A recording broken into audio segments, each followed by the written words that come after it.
ಮೆಟ್ಲು ಹತ್ತಾ ಇದ್ದೀರಾ, ನೀವು ಹಿಂದೆ ಇದ್ದೀರಾ, ಯಾರೋ ಮುಂದೆ ಇದ್ದಾರೆ, ಅವರು ಎಡವುತ್ತಾರೆ, ಬೀಳೋ ಹಂಗಾಗುತ್ತೆ. ನೀವೇನು ಮಾಡ್ತೀರಾ? ಫಿಸಿಕಲ್ ಲೆವೆಲ್ನಲ್ಲಿ ನೀವು ಅವ್ರನ್ನ ಕೈ ಹಿಡ್ಕೋತೀರಾ, ಎಬ್ಬಿಸ್ತೀರಾ, ನಡೆಸ್ತೀರಾ. ಇದು ಮಾನವೀಯತೆ, ಹೌದಾ? ಇದು ಮಾಡ್ತೀರಾ ಅಲ್ವಾ? ಯಾರಾದರೂ ಬಿಡ್ರೆ ಎಬ್ಬಿಸ್ತೀರಾ, ಹೋಗಿ ಕೈ ಕೊಡ್ತೀರಾ. ಇದು ಎಲ್ಲರೂ ಮಾಡೋದಿದು.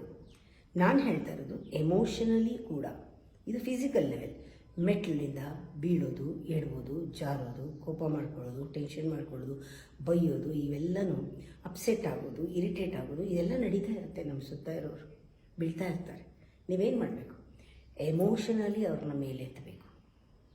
ಎಮೋಷನಲಿ ಮೇಲೆ ಎತ್ತೋದ್ರಿಂದ ನಿಮಗೂ ದೃಢತೆ ಬರುತ್ತೆ, ಶಕ್ತಿ ಜಾಸ್ತಿ ಆಗುತ್ತೆ. ನೀವು ಇದೇ ಸಹಾಯ ಮಾಡಬೇಕಾಗಿರೋದು. Emotionally help them, giving positive thought. ಹೊರಗಡೆ ಯಾರು ನಿಮ್ಮನ್ನು ಡಿಸ್ಟರ್ಬ್ ಮಾಡೋಕ್ಕಾಗಲ್ಲ. ಎಮೋಷನಲಿ ಯಾರು ನೀವು ಒಳಗೆ ಹೋಗೋಕ್ಕಾಗಲ್ಲ. ಇಲ್ಲಿ ತನಕ ಬರ್ಬೋದಷ್ಟೇ, ನಿಮ್ಗೆ ಏಟು ಕೊಡ್ಬೋದು, ಆದರೆ ಒಳಗಡೆ ಹೋಗಿ ಹರ್ಟ್ ಮಾಡೋಕ್ಕಾಗಲ್ಲ. ಯಾವತ್ತೂ ಹೇಳಬೇಡಿ ಅವರಿಂದ ಹರ್ಟ್ ಆಗಿದೆ, ನೀನಿಂದ ಹರ್ಟ್ ಆಗಿದೆ, ನೀನು ಇರಿಟೇಟ್ ಮಾಡ್ತೀಯ, ನೀನು ಸರಿ ಇಲ್ಲ, ನೀನು ಸರಿ ಹೋಗಬೇಕು, ನೀನು ಚೇಂಜ್ ಆಗಬೇಕು.